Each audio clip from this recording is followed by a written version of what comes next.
What's up, Madeline? Is everybody good? Everybody good? Yeah. Okay. Any update on Max? We know he left practice yesterday with an injury. And where did things stand? Yeah, he just a little tweak.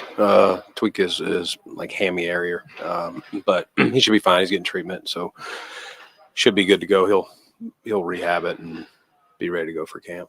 How do you put James Cook here this year? Do you think that is a good faith, or is that just him not wanting to get fired? No, I think Jimbo. Our interactions with Jimbo have been good the whole time throughout. I know he wasn't here, so everyone just draws their own conclusions. When you're talking about it's voluntary, we know that we've had it before, even with players who weren't, lobbying for a new contract or anything like that. But he's a pro. He's a competitive dude. He loves to win. Yeah, of course he wants to take care of himself. Everyone does, and we love to see that, and we love to see it here as many times as we can. We know we have to fit things within the cap and the cash structure and all those things, but no, it's great to see him. And Monday when I first saw him here, he came in for physicals and our goal meetings and stuff, but and then chatted with him a couple times. But no, it's good to see him, and he looks good out there. You can tell he's been working. Are there any talks going on between the two sides? Yeah, I'll keep that between us as far as that's going. But relationship's very good, and I know Jimbo's going to be ready to roll, when we get to Rochester. I mean, everything as far as I can tell, yeah. I mean, you'd have to ask him on that. I mean, he hasn't said, hey, I won't be there if there's no deal or any kind of circumstances. So, no, I believe Jimbo will be ready to roll, whether there's a deal or not. All of us understand your experience with rookie corners, besides the fact they have to cover better players. What is the biggest transition? Yeah, I mean, I think it's just a lot of times the schemes in college are not as complex. So learning all what's asked in an NFL scheme, and definitely this scheme, we're, sometimes in college you just, hey, go play cat cover, just cover that dude and wherever he's at. Here, we're going to want you to play man, zone, press, off. We're going to let you, we're going to want you to do all that. We may blitz you. So it's just it's a larger volume. And understanding that and being able to communicate, in the crowd noise, all that stuff. I don't know to how much they're doing that at the college level. I'm not saying they're not. I think it's program to program. But, yeah, it's just getting all that, getting comfortable so that, Max is a fast dude. But if you don't have all the, all the coverages down and all the expectations down, you can't play as fast. So once he gets that, I think you'll see that speed that he's shown. Brandon, are you confident that everybody who might have missed some time out here will be ready to go when training camp starts? Knock on wood. Yes, I am. How do you feel Joey Bosa specifically? Yeah, Joey's done very well. I think it's this time of year, I know guys are missing, or some guys were doing individual, some guys were a little bit of team. It's really, this is about preparation, getting everybody ready for camp. And so if you're got any concern at all, why expose them? They're doing walkthroughs. They're out there with their teammates. I think yesterday Joey was doing a bunch of, his own kind of drill work as far as get off drills, things like that a pass rusher would do. So, no, he's, of course, do you want him to have a setback? Do you want any of these guys? Do you want Max to, tweak something yesterday? No, but it's football. It's going to happen. When we get to Rochester, it's going to happen. And that's why you got a 90-man roster to make sure the next man's up. And we stress that all the time. Just because you're not starting or just because you're not the second guy, you got to be ready to roll. You're going to get an opportunity, and the worst thing to do is not be prepared.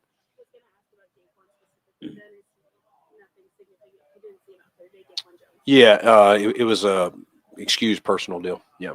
Brandon, it could be about 17 or 18 of your starters this year could be your draft picks, homegrown guys. How much has your philosophy changed over the years from when you got your best player available to now you can be more specific and fill those needs? Yeah, I mean, you're always wanting the perfect formula is to draft, develop, sign those guys because you got them right when they came in.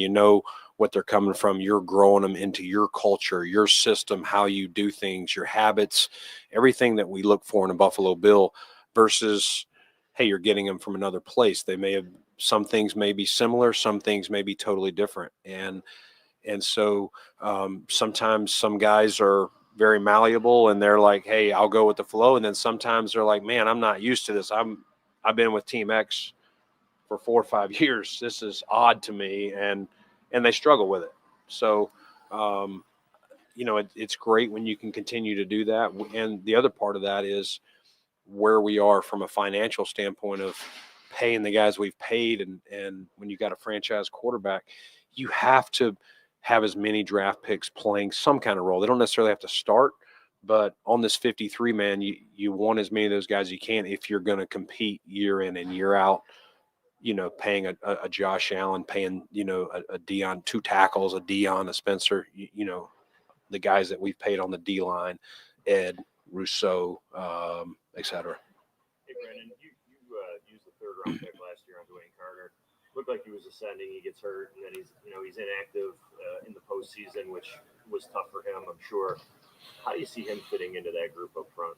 I think Dwayne's come back with a purpose. I think he's really, the wrist is not bothering him anymore. He did come back last year, but, kind of like Keon was trying to work his way back. Hard to, these guys have to shock and shed and get off, and, easier for us to say to go do it than, if you're the guy that's actually coming off the procedure that he had. But he's been here a lot this offseason, and I think he's working hard. I'm sure he knows what he's got to do. And I always like Dwayne's versatility coming out. A lot of times we say this guy's a 1 tech or this guy's a 3 tech. Like, I think Dwayne gives you the versatility based on how your roster's fitting. Maybe he starts out and he's playing more 1, but if we have a couple injuries, I think we could move him over and play some 3 for us. How do you feel like Keon did respond this offseason? He was very blunt with us yesterday in his self-assessment. Yeah, I think Keon has been focused, dialed in.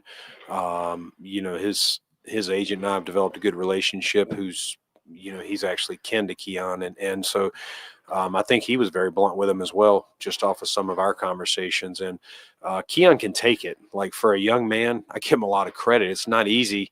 Of course, anybody can take praise. It's not easy to take criticism, and he took it unbelievable. The things that and that's the thing I tried to stress to him when he got back is you did a lot of positive things. Don't focus on just the things that we want to see improve. And he's worked hard. He's been here the whole time. You can see when him and Josh were here that they're forming that rapport and kind of picking up where they were pre-injury last year. So I'm excited where he's at. I know every job is up for competition. When you look at that backup quarterback spot, how much has Mike White kind of, ascended into what could be a position battle for that backup spot in the summer? Yeah, I mean, you said it, Matt. We don't lock a lot of spots in here. Obviously, we know number 17 is locked in, but every year you pretty much have to come in and earn your job. And I know Mitch knows that. He doesn't expect any different. I think Mitch came in last year. We had just brought him back from being here, the previous couple seasons. So he knows, hey, I've got to come out and show that I'm the right guy. Should something happen to Josh Allen, that I'm the guy. And Mike White has played a lot of meaningful snaps. We've seen it up close here. His time with the Jets, and signed a nice free agent deal in Miami before they made a decision last year at the 53 cut to, I think that was more of a financial decision. He was making pretty good money, and we put him on the practice squad and kind of thought maybe he'd get plucked at some point, but we were fortunate to keep him here and told him, listen, come back, compete, and let's make the best man win. That's our job, is for us to find the best 53 that we can. And so these guys will have all their opportunities, and Shane as well. Like, Shane obviously got hurt last year and had to go on IR, unfortunately, with a tough deal, but he'll get his opportunities too. I think this week has just been an extension, Maddie, of what we'll be doing this whole offseason. We've had very good participation. Obviously, it helps you add a guy like Jimbo, who hasn't been here. It's good to see him, but I think it's just been a good deal. It doesn't really change much as far as what they've been doing, and we've had such good participation. Kudos to our players and coaches and for what they've gotten accomplished, and kind of marrying up these rookies with the vets and getting everyone prepared for what needs to happen between now and when we show up, and then what that's going to look like once we show up to Rochester. You mentioned how Keon has responded. What about Dalton? Yeah, I mean, Dalton, same thing. He's been here the whole time, and again, Dalton was really more of an injury thing that he fought through, and nothing more than that. And like I said, I think I've said this to some people. I felt like maybe I even probably was a little bit overcritical. I wasn't trying to be. I just probably could have done a better job of saying that. Like, hey, just they're going to try and be physical.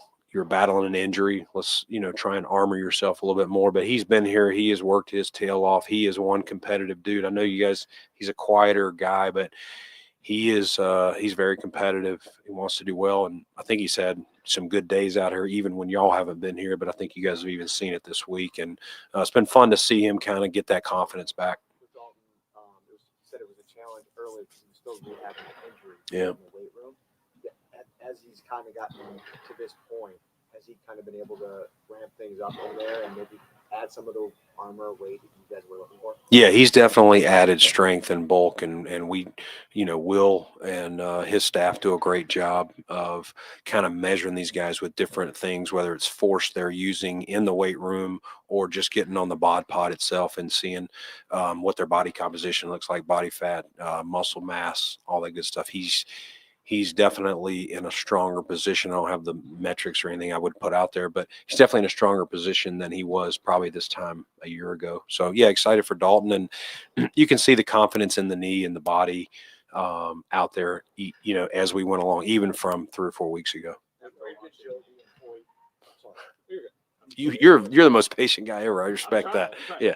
You watch 3 days of practice, right? They're in shorts. They're not in pads or anything. But are there any positions that you're especially excited to see how they play out when you do get to Rochester in a couple weeks? Yeah, I mean, I mainly spend a lot of time on the skills because we try and make sure up front, the D line's coming off, working their hands, just working their technique. O line get hands on them, but we don't want them getting near the quarterback or falling all over each other. So most of my time is spent watching the skills right now. So, and again, when we start camp, we have to kind of ramp up in the same thing. So the first few days will look like this again, but once we get the pads on, it's definitely going to be a lot of time at O-line, D-line, those one-on-one pass rush, and then obviously when we're doing inside run periods and blitz periods, things like that, I'm going to, I'll be watching more of O-line, D-line versus the skills. With Ogunjobi and Hoyt, wanted to see as much as you could right now. Do you feel like you got what you wanted during these couple of sessions? Yeah, I mean, I think those guys have been working hard. They've both been here the whole time, and we've discussed how we're going to map out, their August, what that will look like, and then they'll have a plan. We'll together, we'll put our heads together and have an exact plan of what it looks like. I think the rule is they have to be out of there for a month, and then we can bring them back 2 weeks prior to, for those last 2 weeks. They won't be able to practice, but they can at least get back in the flow in the weight room, kind of get back in the flow of the daily routine here at One Bills Drive, which will be nice. And, the way the schedule works out, I think we play 6 and then we have a bye to give them an extra week to kind of get themselves in as close to football shape as they can. You can't totally mimic games or practices, but I thought that was a little bit of, all right, that's not bad. I'm not a huge fan of an early bye, but that was one thing I was like, that worked out pretty good. How much can they do? They can be in-house. They can do things on their own. There's certain rules, but they can be here and use our facilities. We can't have coaches on the field with them, things like that. It falls into some dead period rules. Now we can earlier in the week, but they have to have, I believe, a 4-day off period. At that point, they can still be in the facility, use our facilities. They just can't have a coach technically coaching them. What went into joint practices with the Bears? What did you get out of that last year with the Steelers? And what do you always hope to accomplish with that? Yeah, I mean, I think, you want to see your guys against someone else because they kind of know if I'm a left tackle and I'm constantly blocking these couple ends, I know their moves. Like give them give them some different people to go against, some different schemes, some different defenses. Our guys start to know you practice so much even out here, and then you pick up at camp. So just you start to get in give them something new, and it kind of freshens things up as well. You get tired of beating on the same people over and over, and that goes for both sides. So I thought last year, the 1-day camp, I really liked that because naturally somebody's going to get the better of someone on day one. And I've been in those where day two can be more of a distraction than productive. And so that's what our plan will be, to go there and have one legit practice with them. So very similar schedule to Pittsburgh. Hey, Brandon, I know Cole didn't do much this week Mhm. with the team, but what have you seen from Cole out after year 2 through the spring workouts? Yeah, I think Cole's been very dialed in, very intentional. He's been here a lot, kind of like we talked about with Dalton and some of the other guys. And no, it's, a little tweak, but we were just, again, being precautious. I think if it was regular season, he would have been able to fight through it. But he's been very intentional. He's doing well. I think he's made some plays out there. He just needs as many reps as he can. So hopefully once we get to St. John Fisher, no setbacks and have a full camp. Okay, cool. Thank y'all. Thanks, Brandon. Appreciate it. Is Dawson the first guy you guys played for? Oh, right.